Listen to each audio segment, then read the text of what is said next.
All right, last passage. We can do this. Tiny libraries with big stories. Whack, whack, whack. The hammer pounds another nail into the wood. The box is almost finished. Whack, whack, whack. The hammer drives in the last nail. A roof is attached to the four sides.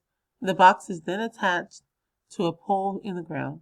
Soon the finished wood box will be filled with books. Visitors will borrow books and donate new ones. This box of books works a bit like an ordinary library, with one major difference. It is tiny. The first little free library.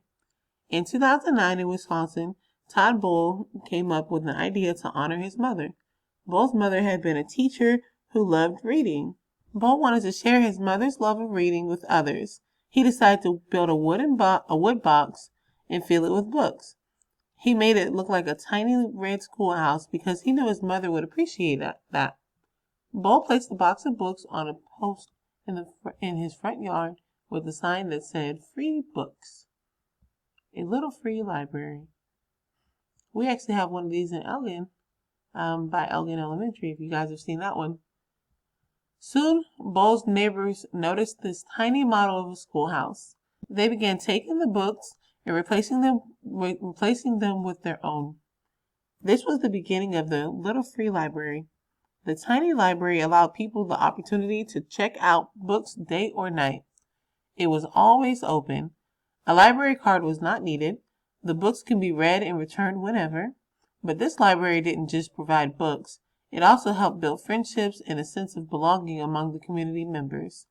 As more and more people visited Bull's little library, they began talking with one another. They shared thoughts, ideas, and stories. They got to know one another.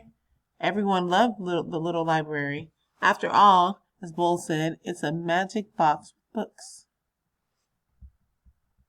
The demand for more. Bull's friends and neighbors wanted little libraries of their own. Bull built several and gave them away.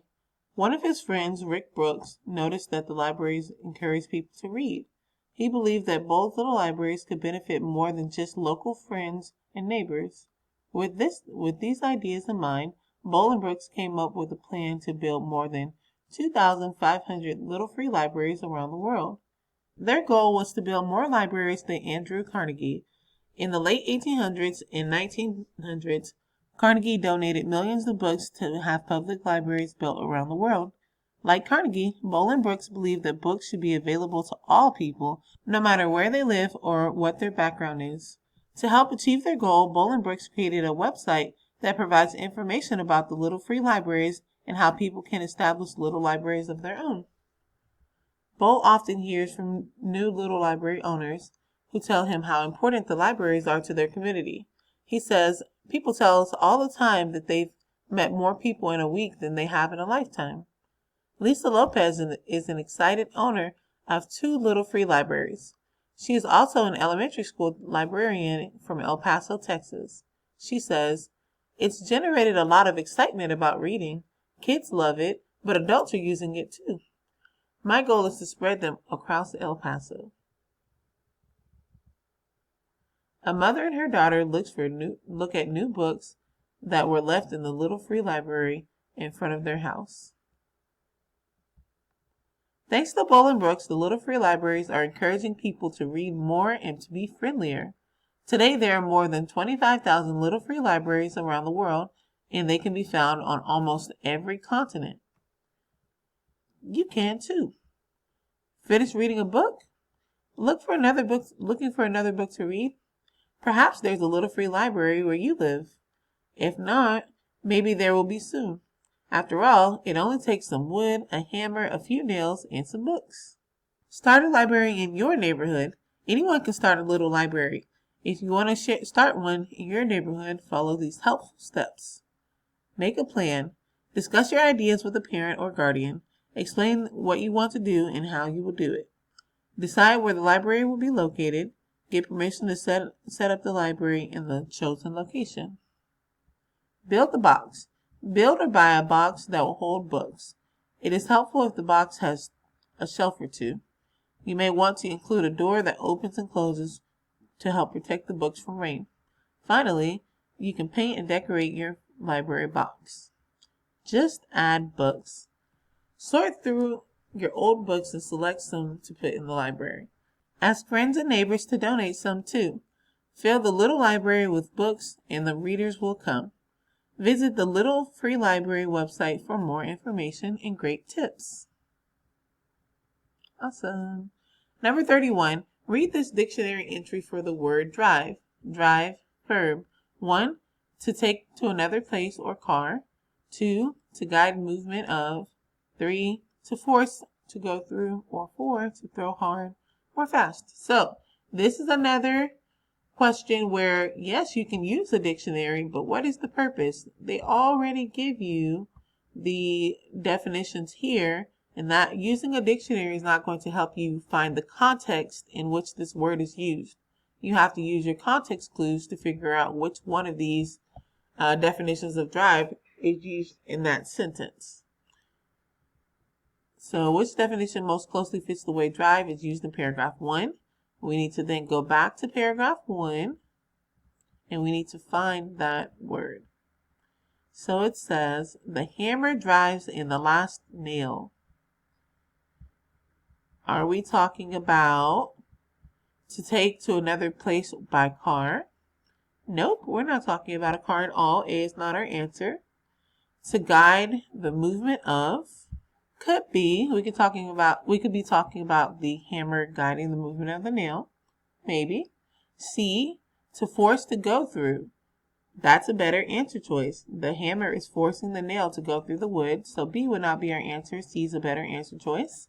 Or D, to throw hard or fast. We're not talking about throwing. D is not our answer. Our answer here is C. Number 32, read this sentence from paragraph 4. With these ideas in mind, Bolingbrookes came up with a plan to build more than 2,500 little free libraries around the world. Based on information in the selection, again notice selection means nonfiction. How do Brooks and Bowl most likely feel about the result of their plan? F, disappointed.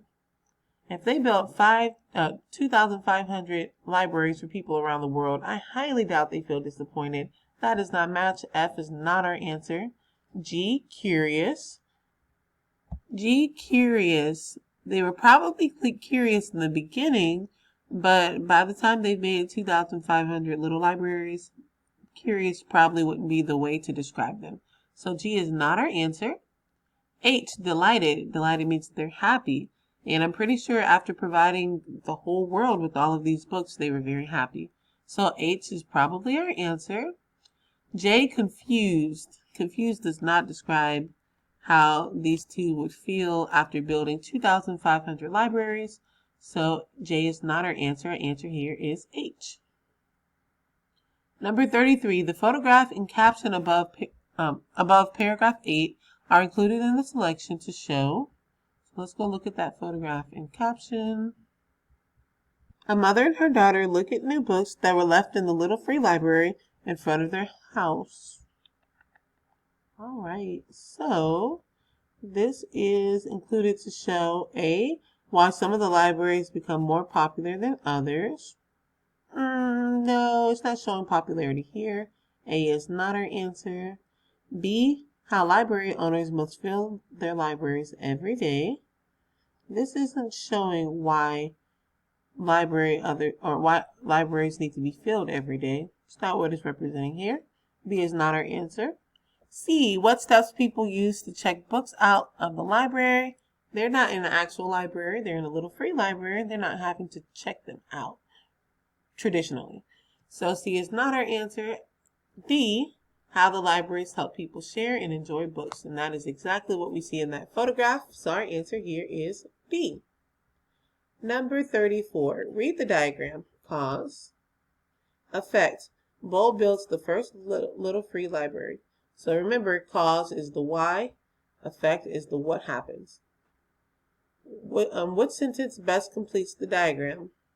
F. Bull wants to honor his mother. So Bull wants to honor his mother. So he builds the first little free library. Makes sense. F could be our answer. G. Bull thinks his friends do not have enough books. Is that what the story told us? No, that's not why he built the first little free library. Our answer is not G. H. Bull wants people to learn to share with others. That is not what the selection said. So our answer is not H. J. Bull notices that libraries make people want to read. That is not the reason why he built the first little free library. J is not our answer. Our answer here is F. He wants to honor his mother. And our text evidence is in the second paragraph. Let's see. It says Todd Bull came up with an idea to honor his mother. There's our text evidence right there. So we know for a fact our answer is right. Going on to number 35. The author wrote the selection mainly to A. Provide information about where to find a little free library. No, that wasn't the purpose of the selection. Plus, they never really gave exact information on where to find one. They're all over the world. B. Explain why people enjoy reading books outdoors. That's not what happened in this selection. It's not what they were explaining to us at all. So B is not our answer. C. Persuade the reader to visit a little free library. No, we're not trying to persuade. Well, the selection is not trying to persuade you to do anything. It's just giving you facts and information. D. Tell the reader about an interesting way to share books. Yes, that is exactly what they're doing. They're giving us facts and information about little free libraries, which is an interesting way to share books. So our answer here is D. And number 36, last one. Here we go. What is the best summary of the selection? F.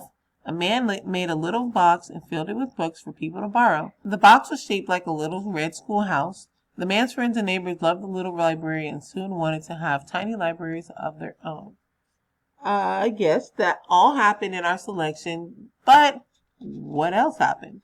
It didn't just stop there. So we are missing the ending of our summary. So F is not our answer. G. A man built a box in his yard and filled it with books. His neighbors liked the little library, so the man and his friend decided to help get little libraries started everywhere. Today, many people enjoy getting books and meeting new friends at the little libraries. That's a pretty good summary. It covers our beginning on how it got started. It covers the middle on how other people wanted little libraries, and it covered the end on how today there are many spread to where people can enjoy getting books and meet new friends. So G, we can put M for maybe. H. A man thought of an idea to make a tiny library. Books are placed in a box and then put in a front yard.